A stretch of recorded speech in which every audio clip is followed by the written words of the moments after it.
온라인 교육제에 대한 관심이 그 어느 때보다 뜨겁다. 계약 연기와 오프라인 학원과의 코로나19 감염 불안으로 반사이익을 받을 것이라는 전망이 커지고 있는데 과연 온라인 교육주 투자 전략은 어떻게 세워야 할지 집중 분석해보는 시간 준비했다. 네, 정부가 31일 전국 어린이집과 유치원, 초중고 등의 4월 6일 개학 여부에 대해 발표한다고 합니다. 이제 오늘은 아니고 내일 예정되고 있는데요. 하지만 온라인 교육주는 벌써 반응을 했죠. 이미 상한가 올라간 종목들 많습니다. 그중에서 비상교육 알아볼게요. 프라임스탁 정태근 팀장과 함께합니다. 어서 오세요. 네. 저희 때 이런 일이 있었으면은 그때는 뭐 온라인 교육도 못하고 이거 어떻게 했으려나 싶을 정도로 요즘은 다 인터넷 강의를 통해서 수업을 듣고 있는데 그중에 비상교육도 수혜주인가요? 오늘장 오른 이유가 뭐예요? 그 시절이면 저랑 비슷할 것 같은데 저랑 나이는 안 비슷하실 것 같은데요. 아니에요. 일단은 정부가 코로나 바이러스 때문에 4월 6일 날 개학을 예정했었다가 지금 코로나 확진자 수가 계속해서 증가를 하다 보니까 사실상 뭐 개학은 불가능하다라고 좀 봐야 되겠죠. 그리고 최근에 아시겠지만은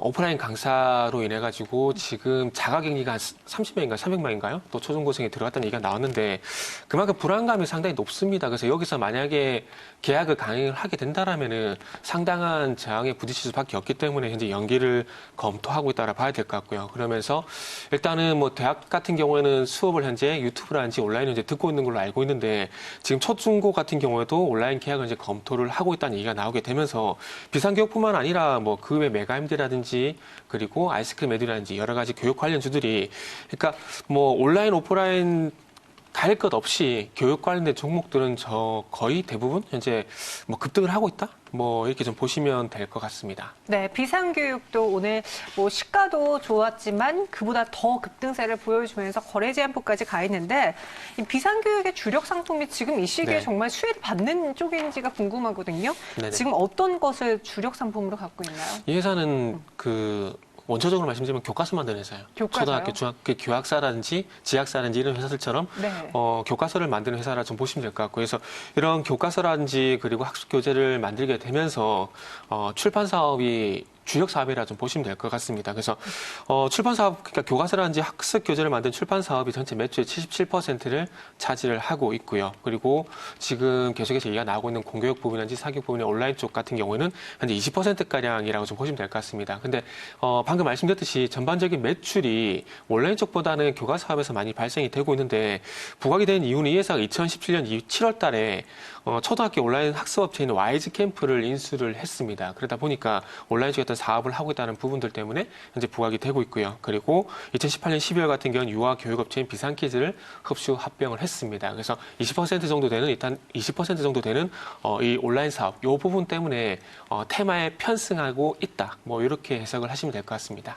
근데 이 비상교육이요. 정책 테마주로도 같이 엮이더라고요. 사실 그동안 정책 테마주가 총선을 앞두고 기승을 부렸어야 되는데 코로나 때문에 그 자리를 빼앗겼다가 한 요 며칠부터 다시 올라서고 있긴 하거든요. 비상교육도 한번 정책 테마 옷을 입을 수 있을까요?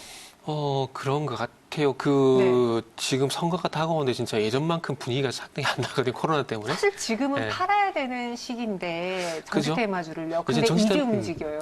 정치 테마주가 예전 같으면 이제 절정을 이루고 언제 팔까 얘기해야 되고 이거 더 갈까 말까 그 얘기하는 시점인데 정치 테마주 인기가 거의 없어져 버렸어요. 그러면서 코로나 테마주 그리고 뭐 코로나 테마주라 보는 게 맞을 것 같아요. 코로나 테마주들이 전반적으로 강세를 보이고 있는데 비상교육 이란 종목도 지금 온라인 교육뿐만 아니라 정치 테마로 좀 엮이고 있는데 아시다시피 정봉주 전 의원이 지금 열린민주당 이쪽을 창당을 했잖아요.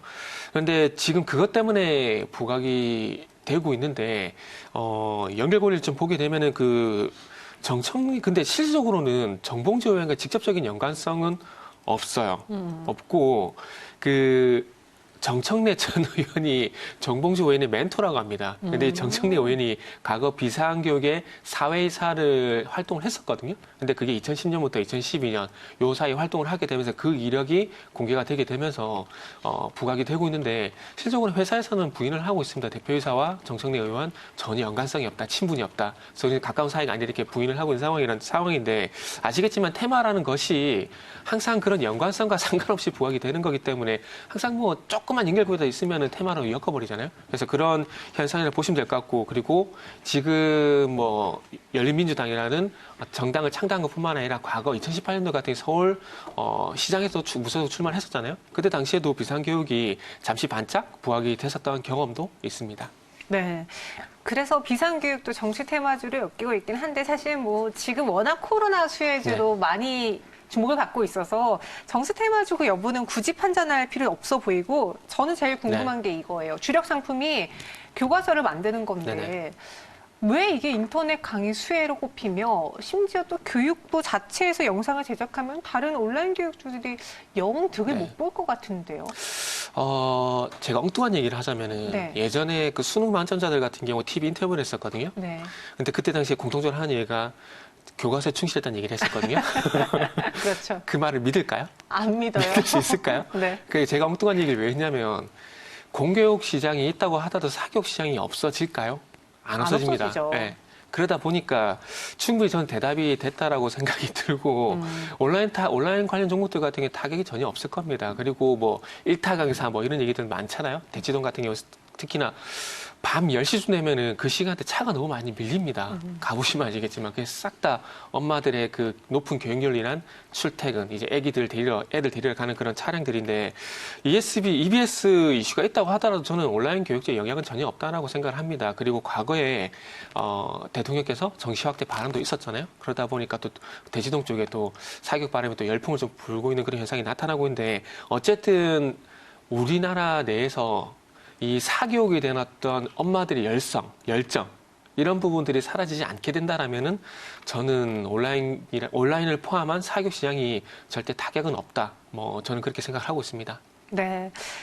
큰 타격은 없을 것이다. 네. 뭐 같이 가는, 그러니까 서로 윈윈 효과 내면서 그 교육 열풍이 더 커지는 한이 커지는 경우는 있어도 뭐 피해는 없을 것이다라고 이야기해 주셨어요. 그럼 비상교육 투자 전략을 좀 세워보고 싶은데 지금 살 수는 없어요. 갖고 계신 분들 한해서 전략을 세워볼까요? 이 질문이 왜 안 나올까 했어요. 근데 아마 하루에서 한 이틀 정도는 변동성이 더 가지 않을까요? 그리는 변동성이 좀 발생이 되고 이제 저는 좀 조심스럽게 말씀드리고 싶은 부분이 제발 추격 매수는 안 했으면 좋겠습니다. 항상 그 불꽃 축제의 끝은 항상 화려하거든요. 근데 그 불꽃을 잡는 사람이 본인이 안 됐으면 좀 좋겠다라고 생각을 하고 있고요. 그래서 하루 정도 더 변동성, 지금 오늘 상한가 영향 때문에 하루 정도는 변동성이 더 발생될 가능성이 있을 것 같아요. 그래서 가격을 조금 높게 잡는다면 10,000원 부근, 좀 낮게 잡는다면 9,000원 부근, 요 부분이 좀 될 것 같은데, 그래서 어쨌든 9,000원을 넘어서는 시점에서는 가지고 계신 분들 같은 경우는 차익 실현을 해야 될 것 같고요. 그리고 신규를 매수하신 분들은 다시 한번 말씀드리지만 절대 매수를 하지 마시라고 말씀 좀 드려보고 싶습니다. 그 예로 지금 시즌이라는 종목이 상당히 많이 부각이 되고 있거든요. 그러면서 지금 어제 오늘 좀 기간 조정을 받는 그런 모양새를 좀 보여주고 있는 상황인데 여기서 한 번 정도 더 갈 수 있을 겁니다. 그러나 여기서 한 번 정도 더 가는 것을 보고 추격 매수를 했다가 지옥을 보는 경우도 생기는 거거든요. 그래서 저는 테마주는 항상 뭐 실체가 없는 유행이라고 생각을 하고 있습니다. 그렇기 때문에 조심해야 된다 생각을 하고 있고, 시즌이라는 종목들, 그리고 예전에 지금은 전혀 얘기는 안 합니다. 애국 테마. 지금 전혀 얘기 안 하잖아요. 사라졌죠. 사라져 버렸잖아요. 네. 그러니까 코로나라든지 지금 진단키트 이런 부분도 언젠간 사라질 거예요. 근데 그 사라지는 그 끝물을 본인이 제발 안 잡으셨으면 좋겠습니다. 네. 그래서 하루 이틀 정도에 더 변동성이 커질 수 있다. 그러면 비상교육을 제외하고 대안주를 좀 찾아보자면 찾을 수 있을까요? 메가스터디 정도의 어떤 연관성을 좀 볼 수가 있는데 이거를 지금 사교육, 공교육으로 나눠야 되거든요. 사교육은 너무 많아요. 아이스크림에도 있고 메가임도 여러 종목들이 많거든요. 근데 공교육에 좀 포커스를 맞춰보자면은 YBM 넷 정도? 공교육에 포커스를 맞춰서요? 그렇죠. 그러니까 공교육을 온라인으로 하는 거잖아요. 근데 사교육 온라인 하는 건 되게 많아요. 근데 지금 아시다시피 계약 연기가 된 것처럼 온라인 계약이 나오는 것처럼 온라인 계약에 대한 얘기가 나오는 것처럼 온라인 공교육에 대한 얘기도 우리가 좀 봐야 되는데 거기 가장 연관성이 높은 게 YBM넷이더라고요. 이 회사 같은 경우에 초등학교, 중학교, 고등학교 디지털 교과서를 시범적으로 도입을 했습니다. 그리고 온라인 교육이라든지 수강료 매출이 전반적으로 주력이고 여기서 90% 이상의 어떤 수익이 발생되는 상황이기 때문에 뭐 온라인 공교육 이런 측면에서 한번 보게 된다면 그나마 연관성이 있는 종목은 제가 봤을 때는 YBM넷 정도 일단 볼 수가 있을 것 같은데 이 부분이 EBS가 있음에도 불구하고 이 YBM넷이 갈까?에 대한 부분들은 제가 볼 때는 조금 더 지켜봐야 되지 않을까? 뭐 저는 그렇게 생각을 하고 있습니다. 네, 알겠습니다. YBM넷을 대안주로 주셨어요. 하지만 온라인 교육주에 대해서 이제는 조금 열기가 사그러드는 시기가 올 수 있으니까 너무 끝물을 타려고 욕심 부리지 말자라고 정리해 주셨어요. 지금까지 정태근 팀장과 함께했습니다. 고맙습니다.